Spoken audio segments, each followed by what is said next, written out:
Hello friends, कैसे हैं आप सब? बढ़िया। चलिए फ्रेंड्स, आज के इस वीडियो में हम बीटा फंक्शन के मूल्यांकन के बारे में पढ़ेंगे, अर्थात इवैल्यूएशन ऑफ बीटा फंक्शन।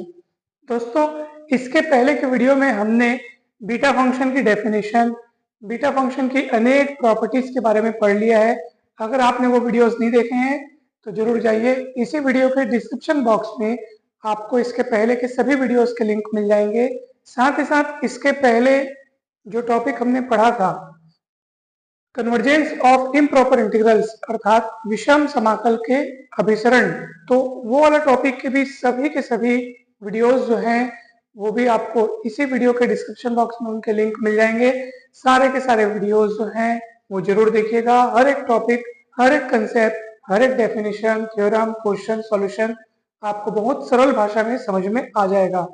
दोस्तों, इसके पहले हमने रीमान इंटीग्रेशन, उसके पहले हमने सीक्वेंस एंड सीरीज, और उसके पहले हमने प्रॉपर्टीज ऑफ रियल नंबर्स, ये सारे के सारे यूनिट्स कंप्लीट कर लिए हैं।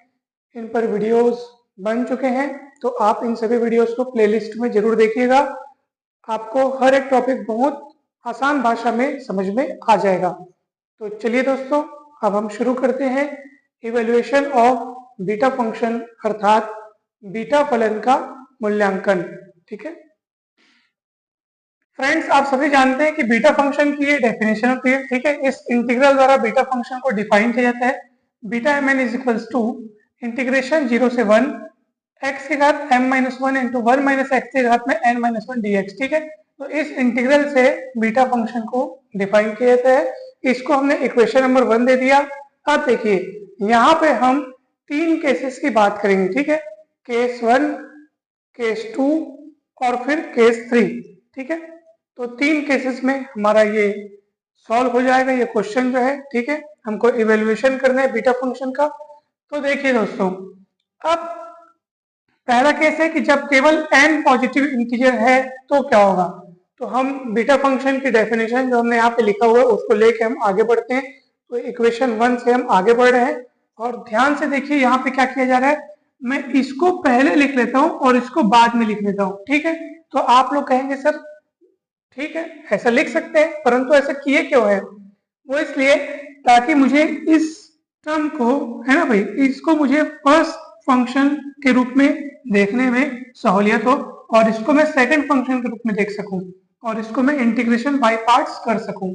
ठीक है, खंडशः समाकलन करने के लिए जिसमें इसको मुझे प्रथम पद मानना है और इसको द्वितीय पद मानना है। ठीक है, इसको मैं फर्स्ट फंक्शन और इसको सेकंड फंक्शन मान करके इंटीग्रेशन बाय पार्ट्स करना चाहता हूं, इसलिए मैंने इसको पहले लिख लिया और इसको बाद में लिख लिया।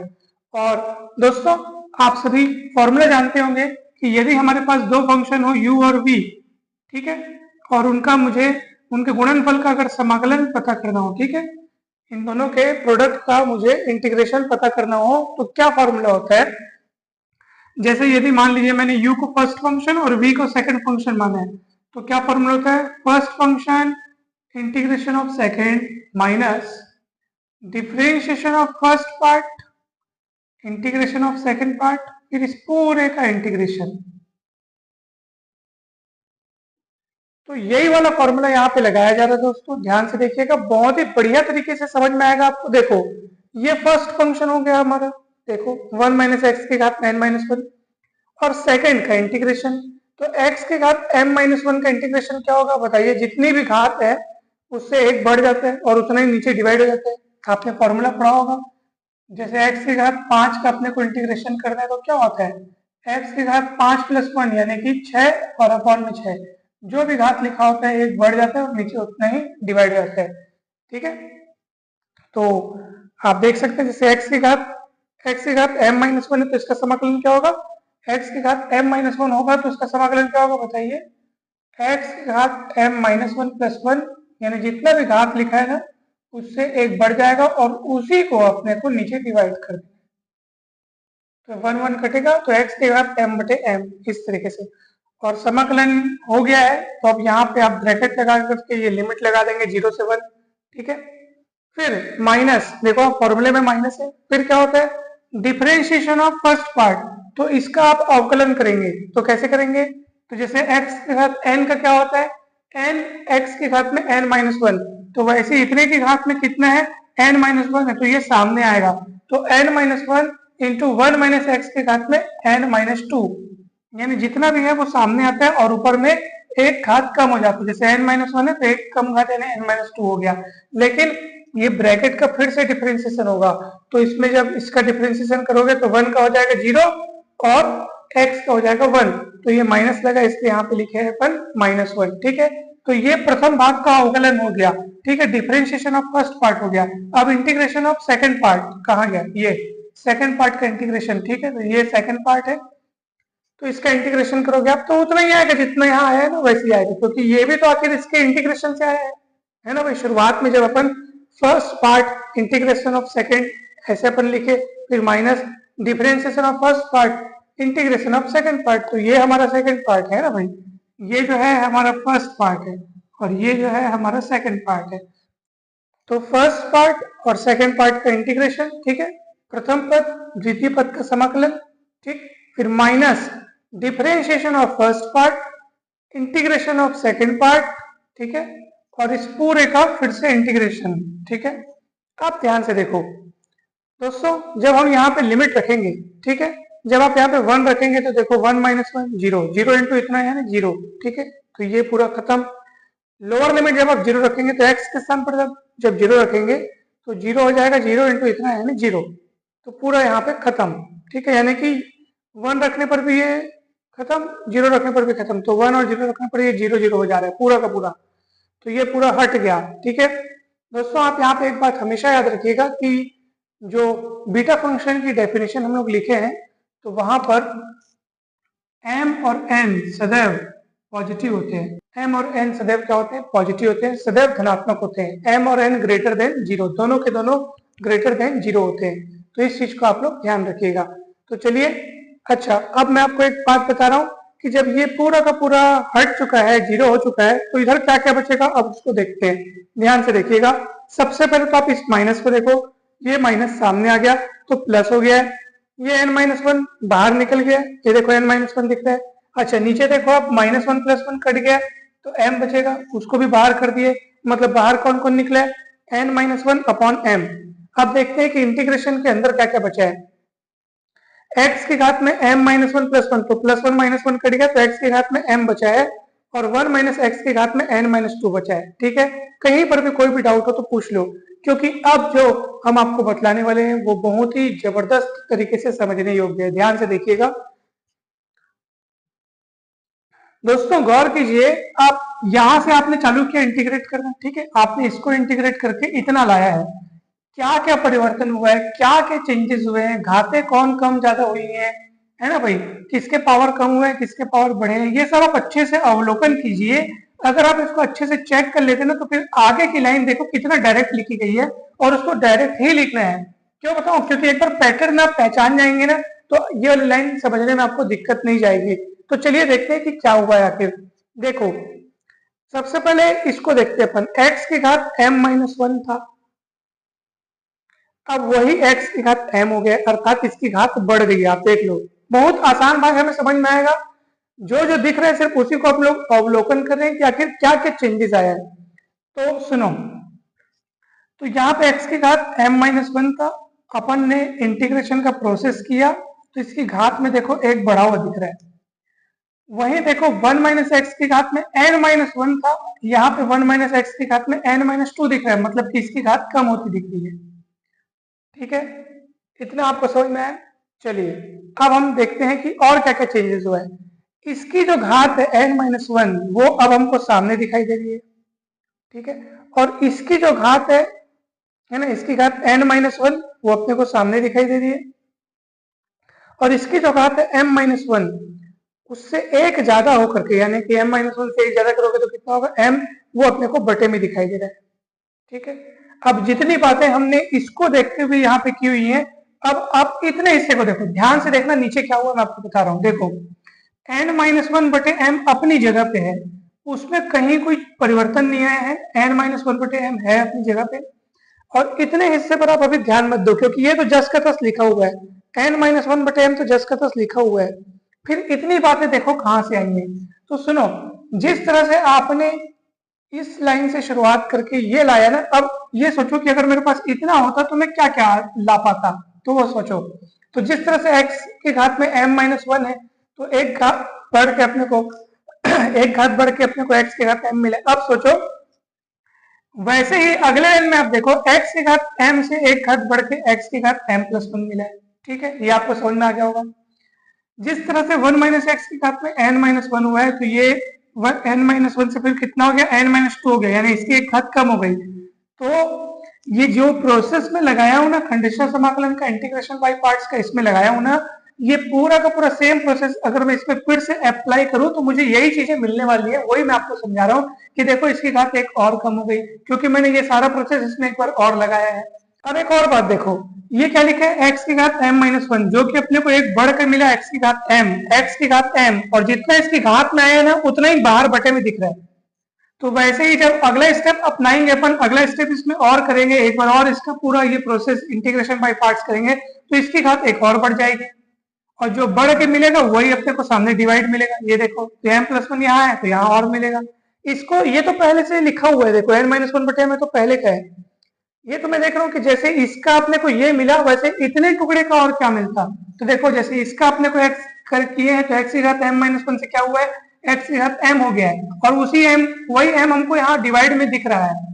और ये आया कैसे, ये तो पूरा सॉल्व करने से आया है। ठीक है ना। एक और बात, जो 1 - x है उसकी घात में कितना है, n-1, तो वो n-1 अपने को दिख रहा है। तो वैसे ही जैसे 1 - x की घात में n-2 है, तो ये n-2 अपने को दिख रहा है। देख लीजिए n-2 अपने को दिख रहा है। तो आप समझ गए होंगे कि सर इसको एक बार और प्रोसेस करेंगे तो फिर से ये अब क्या होगा, अगले स्टेप में ये हमको एक घात और बढ़ता हुआ दिखेगा, ये एक घात और कम होता दिखेगा।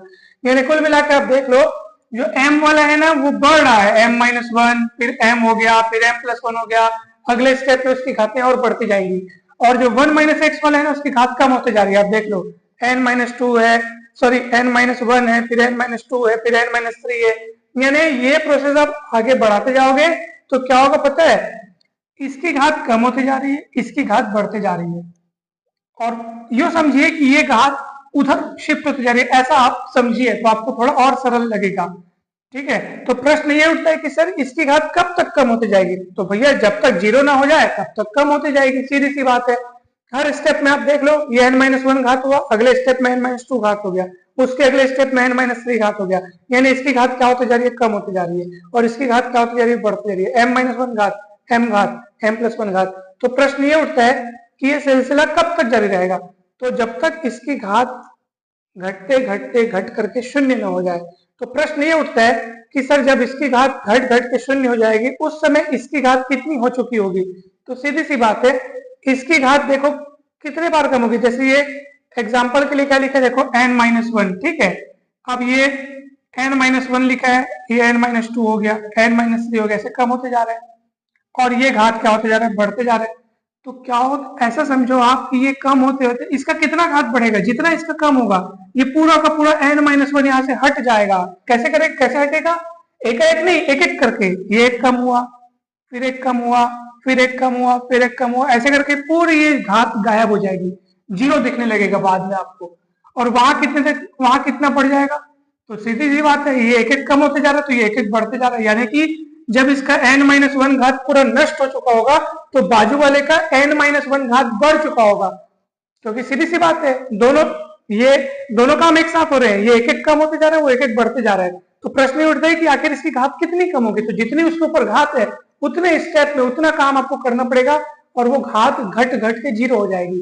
यानी ये पूरा घात जो है n-1 घात जो है वो घटते जाएगा और जीरो हो जाएगा। यानी कि इसके ऊपर कितनी घात बढ़ जाएगी, n-1 घात बढ़ जाएगी। या यूं समझिए कि जैसे ये 5 घात होता, ठीक है ना, 5 घात होता तो 4 घात होता, 3 घात होता, 2 घात होता, 1 घात होता, फिर 0 घात होता, और वैसे इसका बढ़ते जाता, 1 बढ़ता, 2 बढ़ता, 3 बढ़ता, 4 बढ़ता, 5 बढ़ता, जितना इसका कम होगा उतना इसका बढ़ जाएगा। तो कुल मिला के बाद में लास्ट में इसमें कितनी घात दिखेगी, देखो m-1 घात तो पहले से है, ध्यान दीजिएगा रफ कार्य में, देखो m-1 घात तो पहले से है, कितनी और बढ़ जाएगी, जितनी इसके पास है ना, क्योंकि ये कम होती जा रही है और उतनी उसमें बढ़ती जा रही है, यानी कि इसकी कम होते होते जीरो जाएगी, मतलब इसकी टोटल कितनी कम हो जाएगी, n-1, जो घात है उसके ऊपर वो पूरा का पूरा कम हो जाएगा और उतना ही बाजू वाले में बढ़ जाएगा। तो ये n-1 मैं यहाँ लिख रहा हूँ क्योंकि ये इतनी ही जो घात है वो इसमें बढ़ जाएगी बाजू वाले में, ठीक है, बाजू वाले में बढ़ जाएगा। तो इसका m-1 घात है, इतना और बढ़ जाएगा। तो कितना हो जाएगा टोटल m प्लस n और -1 -1 -2 हो जाएगा। तो ये देखो, तो यानी कि मैं आपको जो समझाना चाह रहा हूँ, हो सकता है मैं आपको अच्छे से समझा पाया हूँ, आप लोग इसको अच्छे से समझने की कोशिश कीजिए। बहुत सिंपल है। तो इतनी घात बढ़ जाएगी। अच्छा, जब इसकी इतनी घात बढ़ेगी उस समय इसका क्या हो चुका होगा, इसका घात उस समय क्या हो चुका होगा, 0 हो चुका होगा। क्यों बताऊं? क्योंकि वही काम हो रहा है, एक एक घात इसकी कम होती जा रही है, इसकी बढ़ते जा रही है, हर स्टेप में आप देख लो। तो इसकी पूरी की पूरी जब कम हो जाएगी तो इसके पास उतनी ही संख्या में घात इसकी बढ़ जाएगी। तो ये घात 0 हो जाएगा, 0 होने के नाते समझो 1 हो गया और फिर ये बस बचेगा बेचारा। तो ये बस बचा, आप देख लो। अच्छा, एक और बात, अब देखो यहाँ पे सिर्फ n-1 मिला। एक बार अपन इंटीग्रेशन बाय पार्ट्स के तो सिर्फ n-1 मिला, एक बार और किए तो n-2 मिला। ऐसे करते करते n-1 n-2 n-3 पूरा कम होते होते 3 2 1 ऐसे करके ये पहुंच आएगा। नीचे में क्या होगा देखो, सिर्फ m मिला, फिर m+1 मिला, फिर m+2 m+3 ऐसे चलते जाएगा चलते जाएगा। अच्छा, कहाँ तक जाएगा? तो देखो, जब x की घात m मिलता है तो m तक जाता है, जब x की घात m+1 रहता है तो m+1 तक जाता है। अगले स्टेप में x की घात m+2 रहता तो m+2 तक जाता। अभी x की घात m+n-2 है तो m+n-2 तक जाएगा। जो अपने को x की घात में दिखेगा वही नीचे आएगा। आप देख लो, हर स्टेप में वही हुआ है, m m m+1 m+1। तो इस तरीके से आप समझ सकते हो, बहुत आसान है। और ये अब ये वाला लाइन अब आपको समझ में आ गया होगा कि इसी प्रोसेस को अगर अपन रिपीट करते जाएंगे, यानी कि एक बार और कंडीशनल समाकलन करोगे, फिर यहाँ n-3 आ जाएगा, नीचे m+2 आ जाएगा, ठीक है, फिर एक बार और करोगे, ऐसे करते करते जाओगे तो आप ये आपको मिलते जाएगा, ठीक है। इसकी घात कम होते जाएगी, इसकी बढ़ते जाएगी, इसकी कम होते होते इसकी घात 0 हो जाएगी। उस समय इसकी घात बढ़ते बढ़ते कितनी कितनी एक्स्ट्रा घात कितनी बढ़ चुकी होगी, जितना इसका कम हुआ होगा, इसका पूरा कम होगा, मतलब पूरा n-1 घात एक एक करके कम होते होते नष्ट हो गया है। तो इसका है यही n-1 इसमें एक्स्ट्रा आ जाएगा, यानी कि n-1 घात इसका बढ़ जाएगा। तो इसलिए मैंने क्या किया, इसकी जो घात है ना उसमें प्लस n-1 करके मैंने देख लिया कि मैं ये पूरे स्टेप में जब ये पूरा इसका घात पूरा 0 हो जाएगा उस समय इसका घात कितना बढ़ जाएगा। तो जितना यहाँ लिखा है उतना यहाँ बढ़ जाएगा, ठीक है। तो m+n-2 इस तरीके से। अब इसका समाकलन आप कर लो, ठीक है। x की घात में इतना जितना भी घात रहता है +1 करते हैं और उसी को अपन नीचे क्या करते हैं, डिवाइड करते हैं, ठीक है। तो इस तरीके से ये हो गया। फिर आप लिमिट रखोगे x के स्थान पर 1, 1 की घात में इतना मतलब 1 और अपॉन में m+n और ये -2 + 1 यानी -1, ठीक है दोस्तों। ये एज इट इज लिखा हुआ है सेम टू सेम। तो गौर कीजिए आप लोग कि ये n-1 n-2 ऐसे कम होते होते जा रहा है 1 तक, तो ये वास्तव में फैक्टोरियल n-1 है। कोई भी चीज, ठीक है, कोई भी चीज एक एक कदम कम होते होते 1 तक अगर इसको खींचते हैं तो ये वास्तव में उसका फैक्टोरियल होता है, ठीक है। तो ये भी n-1 से शुरू हुआ है और कम होते होते 1 तक गया, इसलिए n-1 का फैक्टोरियल। अगर कोई 5 से कम होते होते 1 तक जाए, 5 4 3 2 1, तो ये वास्तव में फैक्टोरियल 5 हुआ। तो इसी तरीके से ये फैक्टोरियल n-1 हुआ। नीचे में आप देखो m+1 ये चलते जा रहा है, ये चलते जा रहा है और इसमें अपन लिमिट वगैरह रखेंगे। लोअर लिमिट में तो ये 0 हो जाएगा, अपर लिमिट में 1/m+n-1 मिलेगा, उसको मैं यहाँ पे लिखा हूँ, यानी इसको सॉल्व करने से ये इतना मुझे मिला है। सोचिए दोस्तों, यहाँ पे मैंने जब केवल n पॉजिटिव इंटीजर है वो मान के चला तब मुझे इतना मिला, जब केवल n पॉजिटिव इंटीजर है, ठीक है, तब मुझे इतना मिला। जब केवल m पॉजिटिव इंटीजर यानी कि इसमें देखो m और n दो चीजें हैं, जब मैंने n को पॉजिटिव इंटीजर माना तो मुझे ये मिला है। अगर मैं m को पॉजिटिव इंटीजर मानता तो मुझे क्या मिलता। तो लोग जानते हैं कि बीटा फंक्शन m और n में क्या होता है, सममित होता है, अर्थात सिमेट्रिक होता है। ये सिमेट्रिक प्रॉपर्टी से आया है। तो अगर आप इस तरीके से लिख सकते हो तो यहाँ पे m और n की अदला बदली करके आप इस तरीके से भी लिख सकते हो, ठीक है। तो यहाँ पे जैसे मिला है ना n, तो यहाँ पे पूरे इसी चीज को अपन लिखे हैं, बस जहां जहां m था वहां n और जहां n है वहां n, इस तरीके से अपन लिखे। तो ये वाला फॉर्मूला कब काम आएगा, ये वाला फॉर्मूला तब इस्तेमाल करना है जब सिर्फ m पॉजिटिव इंटीजर हो तब, ठीक है। और ये वाला फॉर्मूला आपको तब इस्तेमाल करना है जब सिर्फ n पॉजिटिव इंटीजर हो तब, ठीक है। तो बीटा फंक्शन m और n में सिमेट्रिक होता है, इसलिए हम बीटा फंक्शन का जो भी आप यहाँ पे वैल्यू लाए हो उसमें m और n की अदला बदली कर सकते हैं। ठीक है, एक दूसरे को इंटरचेंज कर दे, जहाँ पे m दिख रहा था वहां n, और जहां n दिख रहा था वहां m रख करके ये फॉर्मूला तैयार हो गया। अच्छा, जब m और n दोनों पॉजिटिव इंटीजर हैं, जब m और n दोनों पॉजिटिव इंटीजर है, ऐसी स्थिति में क्या करना है, तो ध्यान से देखिए, जब दोनों पॉजिटिव इंटीजर है तो हमारा फॉर्मूला का रूप जो है थोड़ा बदल जाएगा। किस तरह बदल जाएगा, ध्यान से देखिएगा। यहाँ पे जैसे हम लोग केस 3 के लिए हम लोग केस 2 की मदद ली है, जैसे केस 2 की मदद लेकर आगे बढ़े, आप चाहें तो केस 1 में जो रिजल्ट आया है उसकी मदद से भी आप आगे बढ़ सकते हैं। तो केस 1 या चाहे केस 2, आप किसी भी केस की मदद से आप आगे बढ़ेंगे, आपका फॉर्मूला यहाँ पे आ जाएगा। तो जैसे मैं केस 2 की मदद से आगे बढ़ा हूँ, ठीक है, तो केस 2 में मैंने क्या सिद्ध की है, यहाँ पे देखो ये मेरे पास मिला हुआ है, beta M N is equals to factorial m minus 1 upon इतना इतना, तो मैंने उसको यहाँ पे लिखा हुआ है। अब क्या किया जा रहा है, ऊपर और नीचे 1 से लेकर के n माइनस 1 तक का संख्याओं का गुणा, देखो 1 इंटू 2 इंटू ऐसे चलते जा रहे हैं, कहाँ तक, n माइनस 1 तक।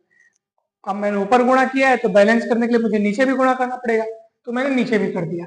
अब आप लोग कहेंगे सर वो तो ठीक है, परंतु क्यों किए, तो ध्यान से सुनिए, ये कहां तक था, n तक था। देखो ये n से फिर बढ़ते जा रहा है, n plus 1 n plus 2 n, इस तरीके से बढ़ते जा रहे हैं, लेकिन इसके पहले की चीजें यहाँ पे नहीं है ना। n के पहले कौन आएगा, n माइनस 1, उसके पहले कौन आएगा, n माइनस 2, तो इसके बाद की चीजें हैं लेकिन इसके पहले की चीजें नहीं है, इसलिए मैंने इसके पहले की चीजें वहां पे तैयार करी है। यहाँ पे देखो, तो ये चीज तो पहले से लिखी है, आप देख लो, n से लेकर के यहाँ तक की चीज तो पहले से लिखी है, ये मैंने लाया यहाँ पे एक्स्ट्रा, तो नीचे लिखा तो ऊपर भी लिखा, या वो यूं कहिए कि ऊपर लिखा तो नीचे भी लिखा, इस तरीके से। तो क्या हो गया अब यहाँ से, ये फैक्टोरियल m माइनस 1 तो है ही, और ये कौन हो गया हमारा, फैक्टोरियल n माइनस 1 हो गया। तो देखो 1 से लेकर के n माइनस 1 तक के गुणा है, 1 इंटू 2 इंटू 3 ऐसे करके n माइनस 1 तक के गुणा है, इसलिए फैक्टोरियल n माइनस 1 हो गया। और ये कौन है, ये तो 1 से लेकर के कहां तक का गुणा है, देख लो n प्लस m माइनस 1, तो जिस तरीके से ये 1 से लेकर के n माइनस 1 तक का गुणा था तो उसको फैक्टोरियल n माइनस 1 लिखे हो, उसी तरीके से ये 1 से लेकर के यहाँ तक का गुणा है, लाइन से पूरा लगातार, तो इसको फैक्टोरियल इतना लिखोगे, अर्थात factorial n plus m minus 1, इस तरीके से, जिसको आप फैक्टोरियल, जैसे ये n प्लस m माइनस 1 लिखे तो उसको आप factorial m plus n minus 1 भी लिख सकते हो, क्या दिक्कत है नहीं भाई। और ऊपर की चीजें तो जस्ट की तैसे, factorial m minus 1 factorial n minus 1 same है ना भाई। नीचे अपन इसको इस तरीके से लिख सकते हैं, और ये फॉर्मूला आपका तैयार हो गया बीटा फंक्शन के इवेल्युएशन के लिए। यानी कि कभी आपको जैसे बीटा 4 5 निकालना हो तो आप यहाँ पे वैल्यू रखो और आपका आंसर आ जाएगा। जैसे मान लीजिए मुझे बीटा 4 5 निकालना है, या चलो बीटा 3 4 निकालना है, तो m के जगह 3 और n के जगह 4 दिख रहा है, यहाँ फैक्टोरियल 3 माइनस 1 रखना यानी फैक्टोरियल 2 रखना, यहाँ फैक्टोरियल 4 माइनस 1 यानी factorial 3 upon factorial 3 plus 4 minus 1, तो 3 4 7 7 में गया 6, इस तरीके से। तो क्या होगा दोस्तों, फैक्टोरियल 2 का मान 2, फैक्टोरियल 3 का मान 6 और फैक्टोरियल 6 का मान, ठीक है, तो 2 3 6 6 चौक 24 24 पंचे 120 120 छक्के 720, तो ये 720 होगा। उसके बाद आप इसको सॉल्व कर लो, तो 2 एक कम 2 36 और 6 एक कम, तो इस तरीके से, तो कितना हो गया 1/60 आपका आंसर आ गया। इस तरीके से हम इस सूत्र की मदद से बीटा फंक्शन का मूल्यांकन कर सकते हैं, अर्थात उसका मूल्य पता कर सकते हैं, उसकी वैल्यू पता कर सकते हैं, ठीक है, उसको इवेल्युएट कर सकते हैं। ये फॉर्मूला बहुत काम का फॉर्मूला है, ये फॉर्मूला या ये फॉर्मूला जो भी कहो आप, जो भी आपको याद रखते बने, ठीक है। तो ये बीटा फंक्शन का इवेल्युएशन हो गया। तो विभिन्न केसेस पर हमने चर्चा करी, ठीक है। हमें पूरी उम्मीद है कि आपको बहुत ही बढ़िया तरीके से समझ में आया होगा। दोस्तों अगर वीडियो अच्छा लगा हो तो लाइक करें, चैनल को सब्सक्राइब कर वीडियो को जरूर जरूर शेयर करें। आप सभी का बहुत बहुत धन्यवाद। जल्द ही मिलते हैं नेक्स्ट वीडियो में।